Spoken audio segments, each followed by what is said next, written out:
Hey everyone, I'm Albert Boris, and today, as you might have expected from the video title, we're gonna continue the Fixing Mario Kart Retro Cup series, this time with Mario Kart 7. And you might be thinking, is this really necessary? Aren't Mario Kart 7's retro tracks good enough already? Well, that's where you'd be not wrong. No, seriously, Mario Kart 7 has probably the most consistently great selection of retro courses in the series, even 14 years after its release. They're not as upgraded as the ones in Mario Kart 8 or World, but as far as raw quality goes, Mario Kart 7 definitely has the most inherently good ones, with more fan favorites thrown into the mix than usual. In fact, at first this was just gonna be an April Fool's video because truthfully I'm fairly satisfied with what we have here. But then I realized not only is there still room for improvement, not only are a lot of the fan favorites worse than they were originally, but most importantly, a lot of you, my viewers, have still expressed interest in wanting to see this video too. And you know what? I don't mind. Mario Kart 7 is one of my favorite Mario Kart games anyways, so I'll find any excuse I can to make it even more fun. So before we start, if you're new to the channel, make sure to like and subscribe if you're new to the channel, but enjoy my videos, as it would really help me out and encourage me to make more videos more often. And with all that being said, I say, let's begin now.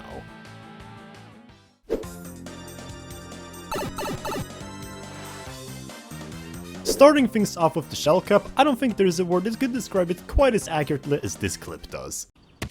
Approved!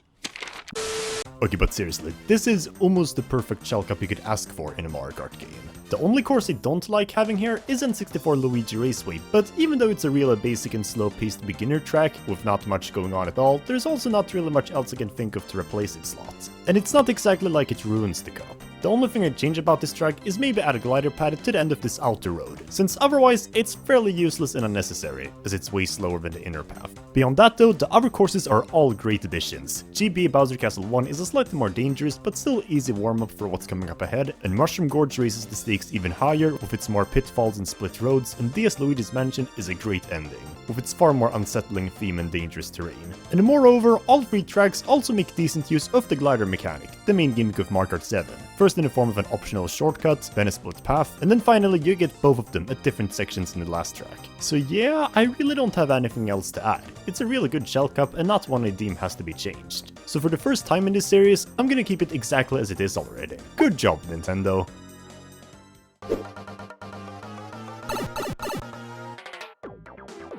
Starting things with the Banana Cup, however, we're gonna start to see some more major move-arounds. Like with the Shell Cup, this one is also already really good, maybe even better in fact, but unfortunately, due to some changes in the later cups I decided on, this one will still have to look a little bit different to make up for it. First off, I'm still keeping the first two tracks as they are though. N64 Koopa Troopa Beach is a great opener track to start things off with, because while it's still a very easy and relaxing track, it's also a bit more technical than the Shell Cup tracks, with its rising tides and dramatic glider shortcuts.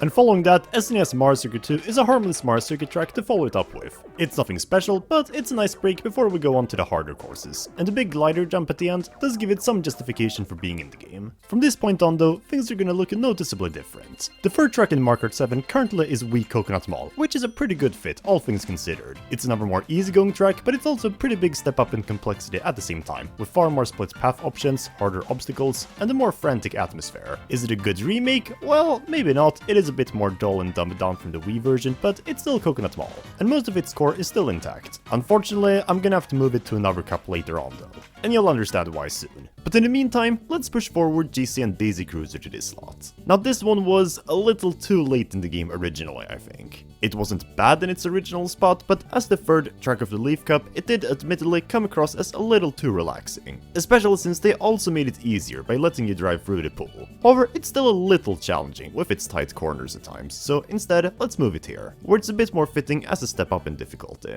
Lastly, for the finale though, DS Waluigi Pinball is a kind of underwhelming track to cap off the cup with. Yes, can you believe it? I don't like Waluigi Pinball. I like the idea just fine enough, but I don't like just aimlessly drifting around on this long, boring slide. The actual pinball section itself only lasts for a short while compared to it, and while on the whole it's not a bad course, it is a bit of an anticlimactic and boring track to leave us on, even with its hectic atmosphere. Between fan favorites, I'd much rather see Toad's Factory from Mario Kart Wii. This is probably the most dynamic beginner track in the whole series, and the fact that it took us until Mario Kart World to get our first remake of it is pretty baffling, since for this game, and especially this slot, I think it would be a great way to build up the difficulty for the rest of the game. It's just a square, but it's filled to the brim with conveyor belts, boxes, and other treacherous elements, to leave players excited for the next two cups. And maybe we could also add a glider pad to the final ramp, as well as the ramp that opens up this middle section here. It would be a great send-off, to prepare people for the step up in difficulty next cup. And with that, the Banana Cup is all wrapped up now. Overall, I think this Banana Cup would leave a lot more unique of an impression. The original one may have had more fan favorites, but at least to me, it did end a little underwhelmingly, so hopefully this one looks enjoyable too.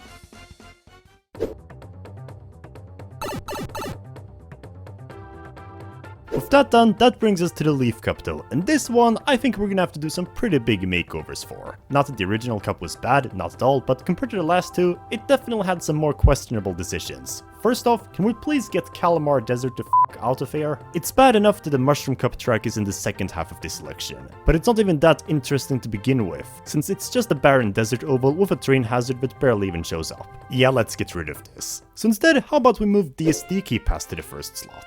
It's a relaxing snow track, fitting for the opener, but it's also a marginal step up in difficulty from the previous cups, with its twisty roads and slippery ice physics. And moreover, it was already the Star Cup opener in Mario Kart DS2, so it would really fit right in. Anyways, now we can finally have Coconut Mall. Obviously, I still wanted to keep this masterpiece in the game, but since Toad's Factory is marginally easier and also deserves to be in this game, I figured that the best solution was just to put this as the second track of the Leaf Cup instead. But wait, isn't this version of Coconut Mall easier than in Wii? Wouldn't that be unfitting?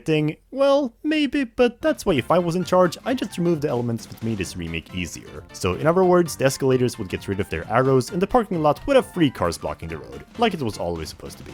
And let's be fair, even if this track was never that hard, it was never so easy that it had to be in the Flower Cup. And personally, I did always struggle a bit with it, so I think this slot would be a decent fit for it too, as a way to slowly raise the stakes. Now for the third track, let's put an N64 track here that's way more deserving of being in the game than what we had previously. Specifically, Royal Raceway. With the reason being quite simple actually. It was the first Mario Kart track to ever feature an enormous jump. And since Mario Kart 7 was the game that made big jumps a common staple, thanks to the glider, I think it's only fair to see this track represented here too, just for the legacy.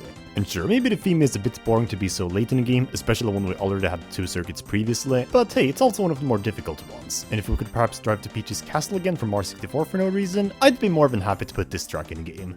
But, Albert, they would never do that! Why would you even take that into consideration? Oh, but you're forgetting something. This video is about reimagining how I would have envisioned this selection. And if I was in charge of developing this game, I'd absolutely ensure that this happened. So yeah. For the finale, I've decided to push forward another GameCube track to here, Dino Dino Jungle. This would be the perfect cliffhanger to leave us excited for the last cup.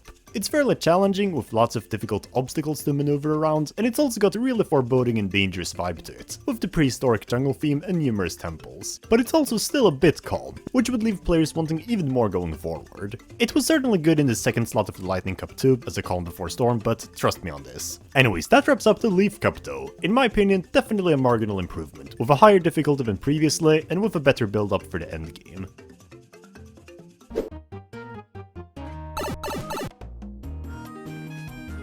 And speaking of, that leaves us with only the Lightning Cup left now to fix. And this is where the fun begins. First off, for the opener, which Mario Kart Wii course should I keep in? Maple Treeway or Koopa Cape? Well, to be honest, both of them are excellent fan favorites to kick off with, but personally, I'm gonna have to keep what we have now, Koopa Cape. Remember, this video isn't just about replacing tracks, but it's also about fixing the pre-existing ones if possible, and even if we fixed Maple Treeway and brought the Jack-Off Bridge back, it still wouldn't be as fun as it was in Wii, due to the much more mundane jump physics of Mario Kart 7. Meanwhile, Koopa Cape is easy to fix, just remove the water from the pipe section, bring back the electrical spinners, and make the glider pad before the river optional like it is in Melody Motorway. All of this would make this remake significantly more challenging, fitting for the Lightning Cup opener, and the fresh and upbeat atmosphere would definitely get us in the mood for what's coming up next. For the second track, now that I moved out Dino Dino Jungle, I'm gonna go completely off the charts and select GBA Lakeside Park. Okay, so this is definitely the most random choice I could have picked, but hear me out. So, how many people have seen that custom track of this course, where you actually get to drive inside a volcano? Okay, for the 5 people that have, well, ever since I saw that track, I couldn't help but think how cool a remake like this would be for the game. Maybe we can smoothen out some of the turns, and maybe we can remove the jump pads that send you backwards, but otherwise, what we'd be left with is an exciting track around the volcano, with fiery rocks falling onto the track after the first lap. similar to Grumble Volcano. And maybe there can also be a thunderstorm going off in the distance. It would be so cool to follow up with this track to properly sell that things will only get more insane from this point on.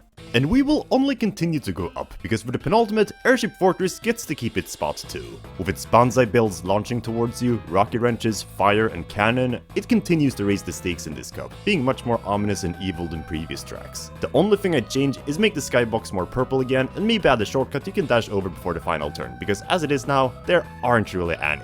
But yeah, otherwise, this track was already in this slot previously, and since it fills its purpose so beautifully here, as a kind of pseudo Bowser Castle, I see no reason to switch it out. What I will, however, switch out is SNES Rainbow Road. Holy crap, could they have picked a more underwhelming course to cap off this selection with? Now, it's not as bad as Yoshi Circuit at the end of Mario Kart DS's Lightning Cup, but it's still kinda bad. I understand that some people like this course, but let's be fair here. It has so much less substance compared to not just other Rainbow Roads, but especially in contrast to the rest of this Lightning Cup. On one hand, it's cool that Nintendo finally realized that it would be a good idea to have a retro Rainbow Road at the end of the game, but did we really need the one that's a flat pancake with nothing but some ramps and rainbow twomps here and there? And sure, some may say that, well, we had to start somewhere, so why not the first one? But well, then we got this track from Mario Kart 8's DLC anyway, so like, was it really necessary for this game at all? No. In my opinion, the first ever retro Rainbow Road should be one that's already good, and doesn't need much changing for it to be so. My first instinct was to maybe bring back N64 Rainbow Road, and have it be a one-lap track like in Mario Kart 8. The reason being that, while Mario Kart 7 was the first game to introduce the whole section gimmick, so it would be a beautiful way to cap off the game selection with. But then I realized that the Nitro Rainbow Road already does that, and you'd still have to go a long way to make the presentation more interesting in this empty track, so I'd rather save it for Mario Kart 8 where it can properly shine. Instead, I decided that the final course of this game should be GCN's Rainbow Road. In my opinion, this is not only the most epic and beautiful Rainbow Road of the lot, well besides the GBA one, but it would also be the most visually distinct one from the one we already have in the game. Because guess what? This one doesn't even take place in space, it takes place over a city. So instead of feeling like a grand adventure, which is fitting for the midway point of the game, this one would feel much more like a celebration of your skills, with all the townspeople from below watching you, which would also be fitting with it being one of the most narrow and twisty Rainbow Roads. And sure, it wouldn't be as challenging as originally, thanks to the much smoother controls of Mario Kart 7, but oh my, would it still be a beautiful final challenge. And unlike something like DS or Wii Rainbow Road, which were still pretty recent, this one is old enough, in addition to debuting on an underselling console. So for a lot of people, it might very well feel like a new track nevertheless, introducing it to a whole new generation.